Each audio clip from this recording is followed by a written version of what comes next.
தர்பூசணி நட்சத்திரம்னு ஒருத்தர் இருக்கார், வாட்டர்மெலன் ஸ்டார். அவர் என்ன சார் ரீசெண்டாக வந்து ஏதோ ஒரு குக் வித் கோமாளின்ற ஒரு ஷோவில் போயிட்டு, அதாவது அறந்தாங்கி நிஷா அவங்களோட ஷோல்டரில் கையை போட்டு இந்த மாதிரி ஒரு புருஷன் பக்கத்தில் இருக்கப்போ எத்தனை நாள் இவங்க கூட வாழுவேன், ஒரு நாள் என் கூட வாழு அப்படின்னு சொல்கிற மாதிரி ஜோக் பண்ணியிருக்காரு. அவன் வந்து கண்டிப்பாக மனநல காப்பகத்துக்கு போய வேண்டிய சூழ்நிலை வரும், கண்டிப்பாக வந்துடும், 2-3 நாளில் வந்துடும். ஏன்னா அந்த குக்கு வித் எல்லாமே ரிட்டையர் தவசனம் தான், யாரும் அதை இல்லைன்னு சொல்லவே முடியாது. அதுக்கும் பார்க்குறதுக்கு சில பெண்களும் ஆண்களும் இருக்கிறாங்க, நாம் என்ன செய்ய முடியும். அதனால் அவங்க அதை பண்ணுறாங்க டிஆர்பிக்காகத்தான்.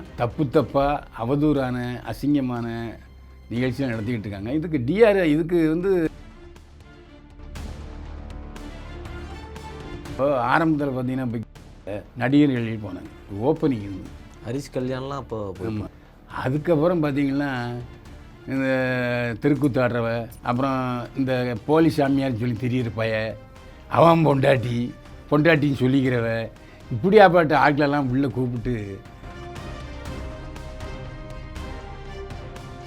கூப்பிட்டவங்க தப்பு.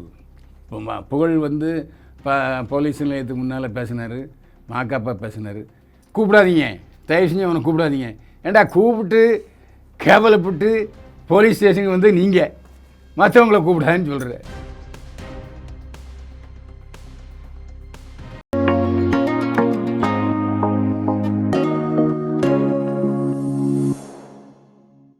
ஜெம் சினிமாஸ் நேயர்களுக்கு வணக்கம், நான் உங்கள் விஜய் அபிஷேக். இன்றைக்கி வந்து இன்ட்ரோ தேவையில்லை, ஏன் அப்படின்னா நம்மளோட அதாவது மெய்யழகன் காம்போ அப்படின்னு ஒன்று சொன்னாலே நீங்களாம் இப்போலாம் கேட்ச் பண்ணிடுறீங்க அப்படின்னு நினைக்கிறேன்.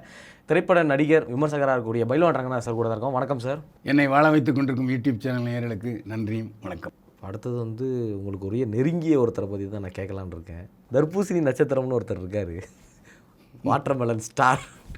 அவர் என்ன சார் ரீசெண்டாக வந்து ஏதோ ஒரு கோமாளின்ற ஒரு ஷோவில் போயிட்டு, அதாவது அறந்தாங்கி நிஷா அவங்களோட ஷோல்டரில் கையை போட்டு இந்த மாதிரி ஒரு புருஷன் பக்கத்தில் இருக்கப்போ எத்தனை நாள் இவங்க கூட வாழுவேன், ஒரு நாள் என் கூட வாழு அப்படின்னு சொல்கிற மாதிரி ஜோக் பண்ணியிருக்காரு. நிறைய பேர் கண்டனம் தெரிவிச்சிருக்காங்க, போட்டு அடின்னு நடிச்சிருக்கிறாங்க. இப்போ ஆள் வேறு ஸ்டேஷனில் இருக்காரு அப்படின்னு சொல்லி என்ன பண்ண ட்ரை பண்ணுறாரு அவர்? இல்லை, அவர் வந்து இந்த மாதிரி கான்ட்ரவர்சி பேசுகிறது மூலமாக தனக்கு புகழ் கிடைக்குன்னு நினைக்கிறாரு. அந்த கான்ட்ரவர்சியில் உண்மை இருக்கணும், அவதூறு இருக்கக்கூடாது. இந்த மாதிரி எந்த பைத்தியாரனே பேசணும்.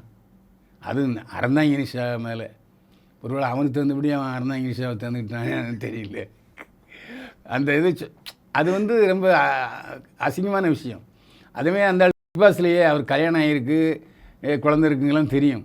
அதனால் நிறைய பேர் முதல்ல தங்கச்சிம்பார், அப்புறம் நீ கல்யாணம் பண்ணிக்கிறேன்னு சொல்லுவார். அவன் லூஸு, அவன் வந்து ஒரு மனநோயாளி. அவன் வந்து கண்டிப்பாக மனநல காப்பகத்துக்கு போய வேண்டிய சூழ்நிலை வரும், கண்டிப்பாக வந்துடும், 2-3 நாளில் வந்துடும். ஏன்னா எல்லா டிவிலையும் கூட வச்சு பேசிகிட்டு இருக்காங்க, காட்டு திறமை பேசிகிட்டு இருக்கான். அவன் மூஞ்சியும் சரி கிடையாது, அவன் பண்ணி மதிய ஒரு தொந்தியை வச்சுக்கிட்டு அந்த மூஞ்சியை பார்க்குறக்கே என்னால் சகிக்கல. இது எப்படியா பேட்டிலாம் எடுக்கிறீங்க, அதான் கஷ்டமாக இருக்குது. ஆனால் இந்த விஷயத்தில் நம்ம கொஞ்சம் போல்டான ஆள்.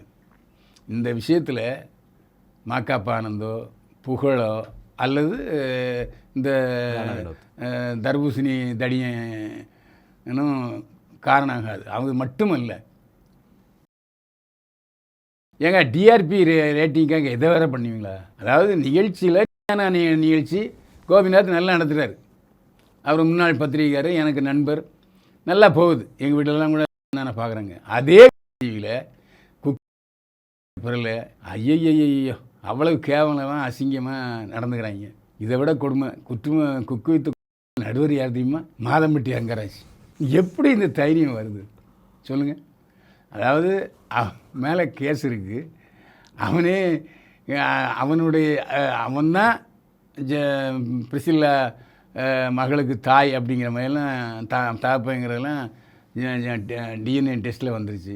அவனை கூட்டி விழுந்தது அங்கே வைக்கிறீங்க, இது தேவையா? அது அந்த கோமாளியில் எல்லாமே ரிட்டையர் தவசனம் தான், யாரும் அதை இல்லைன்னு சொல்லவே முடியாது. அதுக்கும் பார்க்குறதுக்கு சில பெண்களும் ஆண்களும் இருக்கிறாங்க, நாம் என்ன செய்ய முடியும். அதனால் அவங்க அதை பண்ணுறாங்க டிஆர்பிக்காகத்தான். தப்பாக அவதூறான அசிங்கமான நிகழ்ச்சியாக நடத்திக்கிட்டு இருக்காங்க. இதுக்கு வந்து ஒரு காரணம். அவங்களும் இந்த மாதிரி விஷயங்களில் இப்போது ஆரம்பத்தில் பார்த்தீங்கன்னா பஸ்ஸில் நடிகர்கள் போனாங்க, ஒரு ஓப்பனிங் இருந்தது, ஹரிஷ் கல்யாண்லாம் அப்போ நல்லா இருந்துச்சு. அந்த தொகுப்பாளர் கமலஹாசனும் ஒரு அறிவுஜீவி, நிறைய விஷயங்களை சொன்னார், புத்தக விமர்சனம்லாம் பண்ணார், நல்லா இருந்தது. அதுக்கப்புறம் பார்த்திங்கன்னா இந்த தெருக்கூத்து ஆடுறவ, அப்புறம் இந்த போலி சாமியார்னு சொல்லி திரியிற பைய, அவன் பொண்டாட்டின்னு சொல்லிக்கிறவ, இப்படியாப்பட்ட ஆட்களெல்லாம் உள்ளே கூப்பிட்டு அந்த நிகழ்ச்சியுடைய தரத்தையே கெடுத்து குட்டிச்சு வரையும் நாசமாக்கிட்டாங்க. கடைசியில் ஸ்பான்சர் இல்லாமல் அந்த படம் அந்த நிகழ்ச்சி போச்சு. ஏன்னா ஸ்பான்சர் யாரும் வரல. முன்னெல்லாம் அவ்வளோ விளம்பரங்கள் வரும். காரணம் என்ன? அந்த நிகழ்ச்சியோட தரத்தை தாழ்த்திட்டாங்க பஸ். அதனால் சில இப்போ மலையாளத்தில் நீங்கள் பார்த்தீங்கன்னா எல்லாமே அறிவு சார்ந்த டிவி நிகழ்ச்சிகள் தான் இருக்கும். அதுதான் கேரளாவில் மக்கள் பார்க்குறாங்க. ஏன்னா அவன் அறிவில் முயற்சி அடையிட்டான். என்ன உதாரணத்துக்கு சொல்லணுன்னா, இங்கே வந்து ஆட்டோ புக் பண்ணேன்னா, சார் டிராஃபிக்காக இருக்கும் சார், எவ்வளோ சார் வருது, எங்கே சார் போகணும், 220 ரூபா வருதுப்பா சார், 350 ரூபா தருவீங்களா, இப்படிலாம் பேரம் பேசுவாங்க.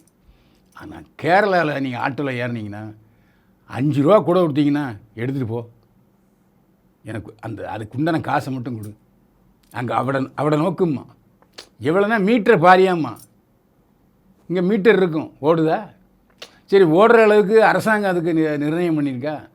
அந்த மாதிரி நம்ம வேலையும் நிறைய தப்புகள் இருக்குது. நீங்கள் தமிழ்நாட்டில் டிவி பார்க்குறவங்க அதிகமான பேர் இருக்காங்க. அதேமாரி செல் பயன்பாடு வந்து தமிழ்நாட்டில் அதிகமாக இருக்குது. டாய்லெட்டில் போய் கூட உட்காந்து பேசிகிட்டு இருக்கானுங்க.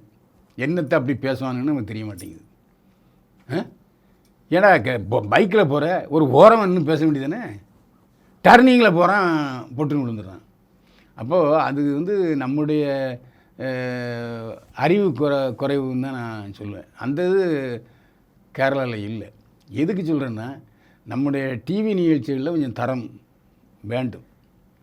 இப்போ நம்ம பேசுகிறோம், எதுலையாவது ரெட்டை அர்த்த வசனமோ ஆபாச வசனமோ பேசல, அதெல்லாம் ஜனங்க பார்த்துக்கிட்டு இருக்காங்க. அதனால் சீப்பு பப்ளிசிட்டி வேண்டாம், சீப்பான தரக்குறைவான நிகழ்ச்சிகளையும் நீங்கள் நடத்தாதீங்கிறத நம்முடைய கோரிக்கை. அதில் முன்னிலை வைக்கிறது டிவி தான். நம்ம டாபிக் ஆரம்பித்து எங்கெங்கேயோ போயிடுச்சு. அதாவது சார், நம்ம முன்னாடி நான் ஒரு பழைய வீடியோ நான் வந்து இப்போ தான் பார்த்துட்டு இருந்தேன். அதாவது நீங்கள் வந்து ஒரு படத்தோட ப்ரிவியூக்காக போயிருந்தீங்க ப்ரெஸ் மீட்டுக்கு. அப்போ வந்து அவங்க அந்த சிறுங்க சாரோட வந்து சைனை போட்டுறேன் அப்படின்னு சொல்லி இப்படி பண்ணிருந்தார். எப்படி சார் அந்த இடத்துல உங்களுக்கு, நீங்கள் ஏற்கனவே ஒரு கோவக்காரரு, பட்டான்னு அடிக்கிறாள், எப்படி அந்த இடத்துல கண்ட்ரோல் பண்ணிருந்தீங்க நீங்கள்? இல்லை, என்ன காரணம்னா அந்த படத்தை ப்ரமோட் பண்ணுறது, நான் முதல்ல சொல்லிட்டேன், இந்த யாரும் ஏகியா வந்திருக்கான்னு கேட்டேன் டேரக்டர்கிட்ட. சார் படத்தை ப்ரமோஷன் பண்ணுறாரு, அதனால பேசாமல் இருந்தேன், முதல்ல துரத்து அப்படின்றேன். அதுக்கப்புறம் கிளைமேக்ஸ் ஆச்சுன்னா, ஏய் நீ படத்தை ப்ரமோஷன் பண்ண வந்ததுனால தானே அவனை பேச விட்டேன், இல்லைனா நீ எங்கே முன்னால் பேசுகிறதுக்கு அருகதே கிடையாது, நீ பட அப்படின்னு திட்டிவிட்டேன். அப்புறம் அதே நிகழ்ச்சியில் அதுக்கப்புறம் பிரசாத் ஸ்டூடியோவிலே தலை வச்சு படுக்கலை திவாகர். ஆமாம், அந்த அளவு பண்ணி விட்டோம். அதுமாதிரி அந்த டேரக்டரும் சொன்னார், இனிமேல் நான் அவனை கூப்பிட மாட்டேன் சார், நீங்கள் எல்லாருமே இப்படி சொன்னதுனால படத்தில் வர்ற சீனையும் எடுத்துகிறேன் சார் அப்படின்னு சொன்னார். அந்த அளவுக்கு ஒரு மோசமான, அதாவது ஒரு தப்பான எண்ணத்தை மனசில் வச்சுக்கிட்டு இருக்கான். இப்படிலாம் நம்ம புகழ் பெறலான்னு. பரதேசி நாயை, நீ இப்படிலாம் பேசினீன்னா ஸ்டூடியோவுக்குள்ளே விட மாட்டான், அப்புறம் எப்படி நடிக்கிறது நீங்கள்? அதுமாதிரி டிவி ஸ்டேஷன்லேயும் நுழைய விட மாட்டான். அவன் மானங்கட்டவன், அவன் உன்னை 3 நிகழ்ச்சியை கூப்பிட்டு அசிங்கப்பட்டுட்டு மறுபடியும் உன்னை கூப்பிட்டுருக்கான். அதனால் கூப்பிட்டவங்க தப்பு. இப்போ புகழ் வந்து போலீஸ் நிலையத்துக்கு முன்னால் பேசினார், மாக்காப்பா பேசினார், கூப்பிடாதீங்க, தயவு செஞ்சு அவனை கூப்பிடாதீங்க. ஏண்டா கூப்பிட்டு கேவலப்பட்டு போலீஸ் ஸ்டேஷனுக்கு வந்து நீங்கள் மற்றவங்கள கூப்பிடாதுன்னு சொல்கிறேன். நான் என்ன செய்கிறது இருக்குது? நம்ம டிவியில் எனக்கு தெரிஞ்சு அவனை கூப்பிட மாட்டாங்க. ஏன்னா அப்படி ஒரு கண்டென்ட்டு அண்ணாச்சிக்கு தேவைப்படாது. ஏன்னா அவர் அப்படி பரம்பரையில் வந்தவர் இல்லை. அதனால் எங்கள் டிவியை பொறுத்த வரைக்கும் அது நிச்சயமாக நான் உறுதி கொடுக்க முடியும். தரக்குறைவான ஆட்களை, இந்த மாதிரி அசிங்கமான பிறவிகளை, பண்ணி பிறவிகளெல்லாம் கூட மாட்டாங்க. ஏன்னா கேமரா முன்னால் நிற்கிறதுக்கே தகுதி இல்லாதான் அவங்க, அதான் உண்மை. ஓகே சார், நம்ம ஆஃப் கேமராவில் தனியாக பேசுகிற ஒரு விஷயத்தை பற்றி. ஓகே சார், ஸோ ரொம்ப சூப்பராக பேசணும். மறுபடியும் இன்னொரு நாள் மீண்டும் சந்திப்போம் சார். மீண்டும் சந்திப்போம். வாழ்க வளமுடன்.